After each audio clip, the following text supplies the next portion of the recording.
Hello everyone, welcome back to this channel Learn to be Smart. In this video we are going to start with cost accounting. So this video will be helpful for BCom students, whether it would be BCom honors or BCom program. This video will be helpful for both the types of students. So let's start with costing. In costing we are going to start first of all with material costing.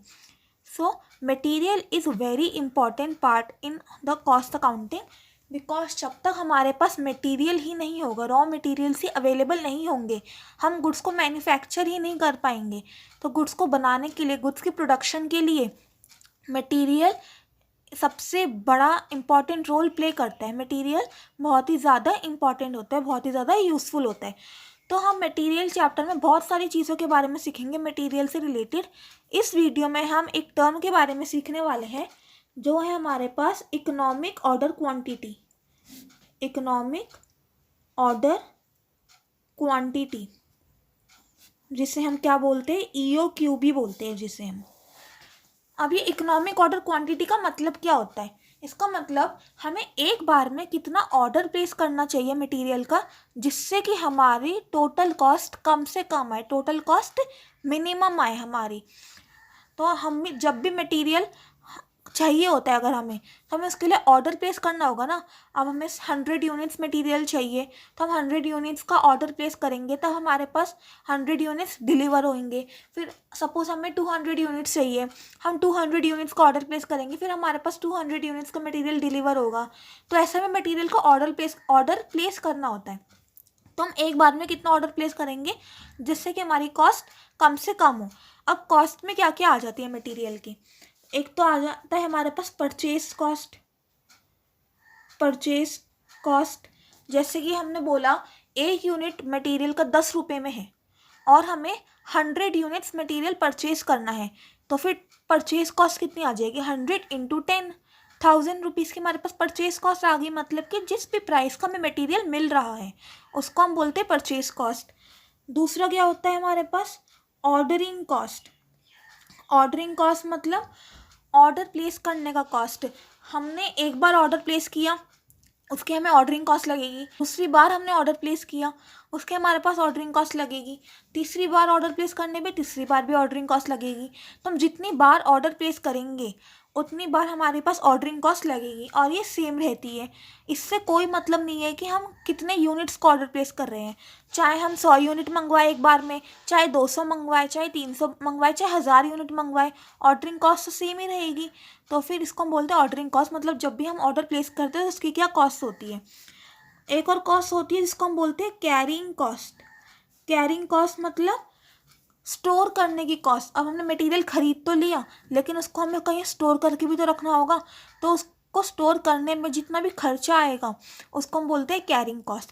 तो basically ये 3 cost होती है हमारे पास. एक तो purchase price हो गई, दूसरी ऑर्डरिंग कॉस्ट और तीसरी कैरिंग कॉस्ट. अब हमें ऐसा ऑर्डर करना चाहिए एक बार क्वांटिटी को जिससे कि तीनों कॉस्ट का जो भी टोटल होगा ना वो मिनिमम से वो सबसे कम होना चाहिए, मिनिमम होना चाहिए. तो वो ऐसे कौन सा ऑर्डर होगा, हमें कितना ऑर्डर करना होगा, तो वो हम सीखेंगे इकोनॉमिक ऑर्डर क्वांटिटी से. एक एग्जांपल लेके देख लेते हैं. सबसे पहले हमें पूरे साल, हम पूरे साल की बात करते हैं. पूरे साल हमें कितनी रिक्वायरमेंट ऑफ मटेरियल है? सपोज 10,000 मटेरियल्स की हमें रिक्वायरमेंट है. तो एनुअल डिमांड कितनी है मटेरियल की? एनुअल डिमांड है मटेरियल की 10,000 यूनिट्स, राइट. और हमें बता रखा है कि अगर हम एक बार ऑर्डर प्लेस करेंगे तो हमारे पास ऑर्डरिंग कॉस्ट कितनी आएगी? तो ऑर्डरिंग कॉस्ट है हमारे पास कितनी ले लेते हैं हम ऑर्डरिंग कॉस्ट. सपोज ₹20 पर ऑर्डर. एक ऑर्डर प्लेस करने की कॉस्ट है 20. फिर है कैरिंग कॉस्ट. कैरिंग कॉस्ट मतलब मैंने आपको क्या बताया? Storage cost. तो इसको हम ले लेते हैं 2% पर एनम. 2% per annum. और ये जो कैरिंग कॉस्ट होती है ना ये हमें पर यूनिट के हिसाब से पता होनी चाहिए. तो अगर ये 2% पर एनम है तो हमें देखना होगा कि ये पर यूनिट है या नहीं. तो सपोज मैं इसे पर यूनिट भी लिख ही लेती हूँ. पर यूनिट पर एनम होती है ये कैरिंग कॉस्ट. अब और ले लेते हैं कि परचेज प्राइस है ₹10 पर यूनिट, मतलब एक यूनिट की कॉस्ट है 10 रुपये की। अब हमें निकालना है कि हम एक बार में कितना ऑर्डर प्लेस करेंगे कि हमारे पास सबसे कम आ जाए। ये हमारे पास टोटल कॉस्ट जितनी भी परचेज प्राइस होगी plus ordering cost plus carrying cost हमारे पास कम से कम होनी चाहिए। सपोज हम डिसाइड करते हैं हम एक बार में कितने यूनिट्स परचेज करेंगे, 100 यूनिट्स हम परचेज करेंगे एक बार में। ये हमने क्या किया, डिसाइड। अब हम देखते हैं इसकी टोटल कॉस्ट कितनी आने वाली है। तो पहले हम देखेंगे परचेज प्राइस, तो होगी परचेज कॉस्ट कितनी होगी। अगर हम 100 यूनिट्स हम पूरे साल के हिसाब से देखेंगे, ऑलराइट। तो पूरे साल में तो हमने 10,000 यूनिट्स ही मंगवाने हैं। चाहे हम एक महीने में अगर सपोज 100 यूनिट मंगवा रहे हैं, लेकिन पूरे साल में तो हमें 10,000 यूनिट ही मंगवाने हैं, तो परचेज तो हमें 10,000 यूनिट्स ही करने हैं, ऑलराइट। तो 10,000 इंटू 10, तो परचेज कॉस्ट कितनी होगी हमारे पास, 10,000 इंटू 10, ये हो गया ₹1,00,000। उसके बाद लेते हैं ऑर्डरिंग कॉस्ट। ऑर्डरिंग कॉस्ट का क्या मतलब हो गया, हम जितने ऑर्डर प्लेस करेंगे उतनी हमारी ऑर्डरिंग कॉस्ट लगेगी। अब हमें पहले निकालना पड़ेगा कितने ऑर्डर प्लेस करें, क्योंकि बोल रखा है कि जो एक बार ऑर्डर प्लेस करने की कॉस्ट है 20 रुपये। फिर हम निकालेंगे कि अगर हमने एक बार में 100 यूनिट मंगवा रहे हैं तो पूरे साल में हमें कितने ऑर्डर प्लेस करने पड़ेंगे कि हमें 10,000 यूनिट्स मिल जाए। आप ही बताओ, हमें पूरे साल चाहिए 10,000 यूनिट्स, हम एक बार में मंगा रहे हैं 100 यूनिट, एक ऑर्डर पे 100 यूनिट आते हैं, तो हमें पूरे साल में कितने ऑर्डर प्लेस करने पड़ेंगे। सिंपल है, 10,000 डिवाइड बाय 100 कर दो, कितने ऑर्डर हो गए, 100 ऑर्डर एक साल में प्लेस करने होंगे। तो ऑर्डर्स कितने हो गए टोटल, 100 ऑर्डर्स, और एक ऑर्डर की कॉस्ट है 20, तो 100 ऑर्डर्स की कितनी कॉस्ट हो गई, 100 इंटू 20, जो कि कितना हो जाएगा, ₹2,000। समझ आ गई बात। ऑर्डरिंग कॉस्ट निकालने का फॉर्मूला कि जितने नंबर ऑफ ऑर्डर्स हैं उसको ऑर्डरिंग कॉस्ट पर ऑर्डर से, एक ऑर्डर की कॉस्ट है 20 और हमें कितने नंबर ऑफ ऑर्डर्स मंगवाने पड़ेंगे, कैसे हमने निकाला, हमें पूरे साल चाहिए 10,000 यूनिट, एक बार में हमने कितना मंगाया, 100 यूनिट, तो फिर पूरे साल में हमें कितने ऑर्डर प्लेस करना पड़ेगा, 10,000 अपॉन 100, जो कि कितने आ गए, 100 ऑर्डर्स। नेक्स्ट आती है हमारे पास कैरिंग कॉस्ट।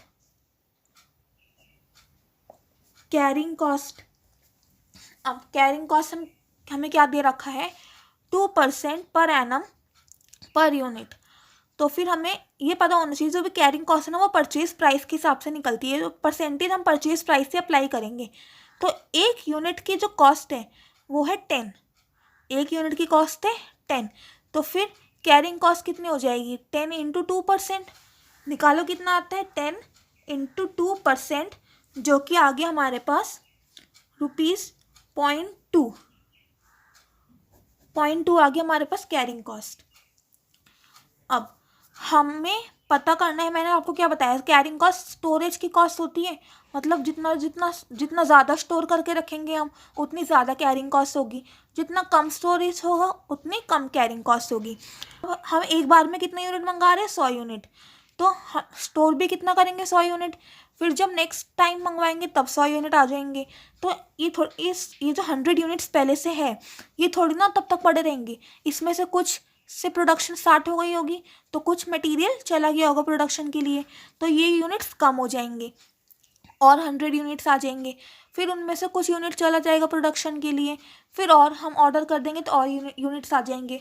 तो हम स्टोर कितना कर रहे हैं पूरे साल, ये हमारे लिए डिटरमाइन करना बहुत मुश्किल है, क्योंकि कोई भी यूनिट पूरे साल तो हम स्टोर करके रख नहीं रहे हैं, वो आता है फिर प्रोडक्शन के लिए चला जाता है, फिर आता है मटेरियल फिर प्रोडक्शन के लिए चला जाता है, तो फिर हम उन यूनिट्स का एवरेज ले लेते हैं, हम कैरिंग कॉस्ट एवरेज यूनिट्स के हिसाब से निकालते हैं। हम 100 यूनिट्स एक बार में ऑर्डर कर रहे हैं तो इसका एवरेज कितना हो गया, 100/2, ठीक है, और इसको मल्टीप्लाई कर देंगे carrying cost per unit per annum से, जो कि है 0.2, तो कैरिंग कॉस्ट कितना हो गया हमारे पास, 100/2 इंटू 0.2, जो कि कितना हो गया, ₹10। अब हमारी टोटल कॉस्ट कितनी आ गई, इसमें टोटल कॉस्ट में हम इन तीनों को ऐड कर देंगे, क्या हो गया 1 लाख प्लस 2000 प्लस 10, तो ये आ जाता है हमारे पास 102010। ये आ गया हमारे पास टोटल कॉस्ट। अब नेक्स्ट ले लेते हैं, अगर हम एक बार में 200 यूनिट्स को ऑर्डर कर रहे हैं, 200 यूनिट्स को अगर हम ऑर्डर कर रहे हैं एक बार में, तब कितने हमारे पास टोटल कॉस्ट आएगी। हमें तो ये देखना है ना सबसे कम होनी चाहिए, तो उसमें परचेज कॉस्ट कितनी आ जाएगी। परचेज हमें पूरे साल 10,000 यूनिट्स ही करना है, पूरे साल तो हमें 10,000 यूनिट्स ही परचेज करना है, तो परचेज कॉस्ट इसमें भी सेम रहेगी 10,000 इंटू 10, 1 लाख की। और दूसरी ऑर्डरिंग कॉस्ट, एक बार हम 200 यूनिट ऑर्डर कर रहे हैं, तो पूरे साल में हमें कितने ऑर्डर प्लेस करने होंगे। अगर हमें पूरे साल चाहिए 10,000 और एक बार में हम कर रहे हैं 200, तो 10,000 अपॉन 200, पूरे साल हमें कितना चाहिए 50, कितना चाहिए 50, और एक ऑर्डर की कॉस्ट है 20, तो 50 इंटू 20 कितना हो गया, मल्टीप्लाई करो 50 इंटू 20, ये हो गया हमारे पास ₹1000, राइट। नेक्स्ट है हमारे पास कैरिंग कॉस्ट। कैरिंग कॉस्ट कितना है 0.2, और हमें पता है कि अगर हम एक बार में 200 यूनिट ऑर्डर कर रहे हैं, तो पूरे साल तो ये 200 यूनिट रहेगा नहीं, कम होगा, फिर बढ़ जाएगा, फिर यूनिट्स कम होंगे, फिर बढ़ जाएंगे, तो हम इनका एवरेज ले लेते हैं। तो फिर एवरेज कितना आ जाएगा 200 अपॉन 2 इंटू कैरिंग कॉस्ट कितनी है 0.2, 200 अपॉन 2 इंटू 0.2 कितना हो गया, ये हो गया ₹20।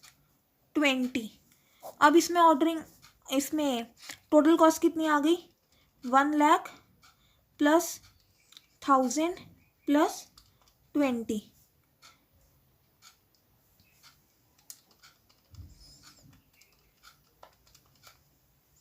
ये आ जाते 101020।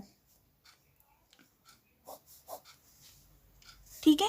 अब आप कहोगे इसमें ऑर्डरिंग कॉस्ट थी 2000, जब हम 100 यूनिट्स परचेज कर रहे थे ऑर्डरिंग कॉस्ट थी 2000 और कैरिंग कॉस्ट थी 10, और जब हम 200 यूनिट्स परचेज करें तो ऑर्डरिंग कॉस्ट 1000 हो गई, कैरिंग कॉस्ट 20 हो गई। मतलब जैसे हमारे यूनिट्स बढ़े हैं, हमने अगर एक बार में ज़्यादा यूनिट मंगवाने शुरू कर दिए, तो ऑर्डरिंग कॉस्ट कम हो जाती है और कैरिंग कॉस्ट बढ़ जाती है। ऐसे कैसे हो रहा है, तो सिंपल से इसकी बात है। पहले हम देखते हैं ऑर्डरिंग कॉस्ट क्यों कम हो गई है, क्योंकि अगर हम कम यूनिट मंगा रहे हैं एक बार में, तो हमें जितने टोटल यूनिट मंगवाने हैं उसके लिए हमें ज़्यादा यूनिट्स ऑर्डर प्लेस करने पड़ेंगे ना। अगर आपको पूरे साल 10 यूनिट चाहिए और आप एक एक यूनिट करके मंगाओगे, तो आपको पूरे साल 10 ही ऑर्डर प्लेस करने पड़ेंगे। लेकिन अगर आपको पूरे साल 10 यूनिट चाहिए और अगर आप एक बार में 2 यूनिट मंगवा लेते हो, तो आपको पूरे साल में 5 ही ऑर्डर प्लेस करने पड़ेंगे। तो जैसे नंबर ऑफ़ ऑर्डर कम होगा, तो ऑर्डरिंग कॉस्ट भी कम होगी। फिर आते हैं कैरिंग कॉस्ट के बारे में। कैरिंग कॉस्ट का हमने क्या देखा था, स्टोरेज कॉस्ट। जितना ज़्यादा हम यूनिट्स को स्टोर करेंगे, तो उतने ज़्यादा स्टोरेज कॉस्ट लगेगी। तो अगर हम एक बार में 200 यूनिट को स्टोर करेंगे, तो 20 रुपये की स्टोरेज कॉस्ट लगेगी। लेकिन अगर हम 100 यूनिट्स को स्टोर करेंगे, तो 10 रुपये की स्टोरेज कॉस्ट लगेगी। तो ये बात क्लियर हो गई कि ऑर्डरिंग कॉस्ट जैसे नंबर ऑफ़ यूनिट्स के साथ, जैसे जैसे नंबर ऑफ़ यूनिट्स बढ़ते हैं, उसके साथ ऑर्डरिंग कॉस्ट कम हो जाती है और स्टोरेज कॉस्ट जो कि कैरिंग कॉस्ट होती है वो बढ़ जाती है। अब ऐसा तो हम कुछ भी यूनिट्स लेके चलते रहेंगे। मैं 500 यूनिट से निकालूंगी, देन निकाल सकती हूँ कि एक बार में हम 1000 यूनिट मंगा रहे हैं, तब क्या होगा, एक ही बार में हमने 10,000 यूनिट्स मंगवा लिया, तब क्या आंसर आएगा। तो ऐसे तो हम निकालते रहेंगे। तो क्या अब हमें जितने भी पॉसिबल कॉम्बिनेशन बन रहे हैं, वो सारे यूज़ करके हमें टोटल कॉस्ट निकालनी पड़ेगी। फिर हमें देखना पड़ेगा कि सबसे कम कॉस्ट किस में आ रही है, और वो हमारी ईओ की हो गई। तो हमें ऐसे करना पड़ेगा क्या, नहीं, हमें ऐसा करने की बिल्कुल भी ज़रूरत नहीं है। हमारे पास एक सिंपल सा फॉर्मूला है, और अगर हम उस फॉर्मूले को अप्लाई करेंगे, तो हमारे पास हम ईओ क्यू निकाल सकते हैं, और उससे हमें पता चल जाएगा कि कितना हमें ऑर्डर प्लेस करना चाहिए, जिससे कि टोटल कॉस्ट मिनिमम हो जाएगी।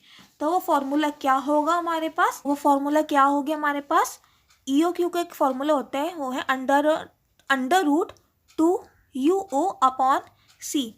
यू का क्या मतलब हो गया, annual demand of raw material, मतलब पूरे साल हमें कितना रॉ मटेरियल लगने वाला है। ओ का मतलब ऑर्डरिंग कॉस्ट पर ऑर्डर, एक ऑर्डर प्लेस करने की क्या ऑर्डरिंग कॉस्ट होगी। और सी का क्या मतलब हो गया, carrying cost per unit per annum. अब हम अपना ये वाला एग्जाम्पल लेके इस फॉर्मूले में अप्लाई करते हैं और देखते हैं कि क्या ईओ क्यू आने वाला है। तो हम क्या करेंगे, अंडर रूट 2 इंटू यू कितना है, मतलब annual demand of raw material कितना है 10,000 यूनिट्स। तो एनुअल डिमांड में हम लिख देंगे 10,000। याद रखना ये एनुअल डिमांड है, पूरे साल हमें कितना यूनिट चाहिए, मंथली डिमांड नहीं है, वीकली डिमांड नहीं है, एनुअल डिमांड हमें चाहिए होता है इस फॉर्मूले के लिए। ऑर्डरिंग कॉस्ट पर ऑर्डर, एक ऑर्डर प्लेस करने की कॉस्ट कितनी दे रखी थी आपको क्वेश्चन में 20 और कैरिंग कॉस्ट है 0.2। फॉर्मूला अप्लाई करो कितना आता है 2 इंटू 10,000 इंटू 20 अपॉन 0.2 और इसका अंडर रूट कितना हो गया 1414 यूनिट्स, 1414 यूनिट्स। ये हमारे पास आ गया EOQ।